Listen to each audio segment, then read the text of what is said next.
guys? It's Jess. Welcome back to my channel. It's nice out today, so I figured I'd try recording a video outside and see how it works. I'm not sure how the audio will play out when I edit this. Today we're going back to the college content, and today's video is going to be how to choose which college is right for you. One exercise I found super helpful when I was trying to decide which school to go to was through the point system. The point system allows you to award each school a different number of points in multiple categories. You can choose any number of points, but let's just say we pick 1 through 3. So 1 is being the lowest amount of points you can receive in a category, and 3 is the largest amount of points. What you're going to do is you're going to go through each category for every single school and assign it a number of points in that category. For example, when I was doing this when I was a senior, I was choosing between UW and UCSD and UT Austin. So let's just pick a random category, location and weather. I gave UCSD the full 3 points just because I love the location, I love California, I love the weather there, I love being close to the beach. And then I gave UW and UT Austin like a 1 or a 2. So what you're going to do is you're going to go through every single category and assign a certain number of points to each school. At the end, you're going to total everything up and see how many points each school received. This exercise is super helpful because you can see which school ends up with the highest sum, and maybe that's the one you should end up choosing. Another thing you can add to this exercise is if you don't think the categories are weighted equally. For example, let's say I think cost is more important than location. Let's say one of the schools on my list has the lowest tuition, so I'd give it a full 3 points, but since it's in the cost category and that matters more, I'm going to multiply it by 2 so it gets 6 points. Usually if you're awarding more points in certain categories, you'll see that the differences in sum are probably more significant at the end. So now that I've explained an exercise you can do to choose your college, I'm going to be listing the different categories. The first category is location. And with location, that includes weather, but it also includes your proximity to home. For example, for me, I didn't want to go to college close to home. I kind of wanted to experience what it was like living in another state. I know U of I is a big school, but I probably would have known like a quarter of the student body just because a lot of people from my high school went there. And there's nothing wrong with the decision to stay close to home if that's what you really want out of your college experience. I know some people who went to colleges that were really close to home to the point where they could commute. I was pretty much set on the fact that I didn't want to commute, and if I was going to stay in Illinois, it would have to be a school that was like an hour or 2 away. I happened to choose a school that was across the country. You don't have to be that drastic in your decision making, but that's just what I wanted to do. Another thing mentioned in this category is the weather. You can kind of base this off the activities you like to do and the amount of time you think you'll be spending outside. For example, I would have loved to go to UCSD because I love California, I love swimming, I love the warm weather. And lastly in this category is the proximity to home. I don't have the luxury of visiting home on a long weekend. Last year I wasn't even able to make it home for Thanksgiving just because plane tickets are super expensive. So that's definitely something to think about when you're going so far out of state, is that you probably won't be able to visit home as much as you'd like to. And for the times that you do want to visit home, you're probably going to have to take a plane, and this is going to add up in costs for every single plane ticket you buy. Next category is safety, and this is pretty self-explanatory. Next category is the campus. So this includes the aesthetic appeal of the campus. When I was applying to schools, one major factor for me was that I needed to love their library, otherwise I wouldn't apply. I didn't apply to a couple of really good schools just because I thought their libraries were ugly. You don't have to be that extreme or that unusual in your decision making, but it is still important to consider what the campus looks like and if you feel like you'd enjoy being there. For example, I think UW has one of the most beautiful campuses in the United States. I love how they mix Gothic architecture with modern architecture. There's also so many green spaces everywhere. I really love how there's multiple libraries, but I especially love Suzzallo Library. It's the one that looks like Hogwarts in the upstairs reading room. Next category is student organizations. A large part about why I wanted to go to UW was to join their boxing team, and I ruled out a couple other schools I applied for because they didn't have a team. For me, it was the boxing team, but for you, it could be art clubs, it could be volunteer organizations, etc. So whatever you're passionate about, you need to make sure that the school you end up committing to has these organizations where you can continue to develop that passion.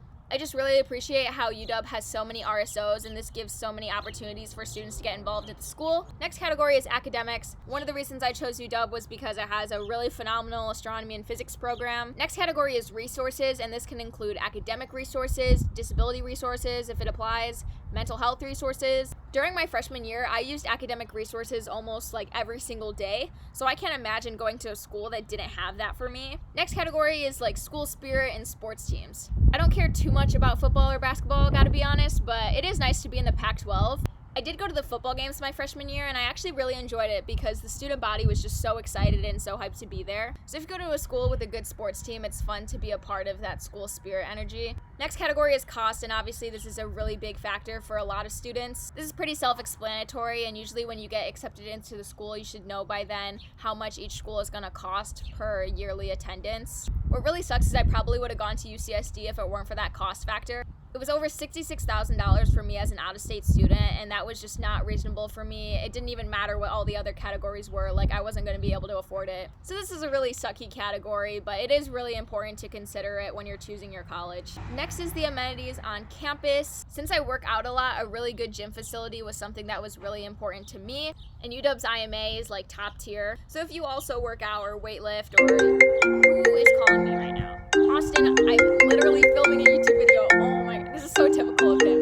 I had to flipping start my video over because the FaceTime call ended the video. Thanks, Austin. I really appreciate it.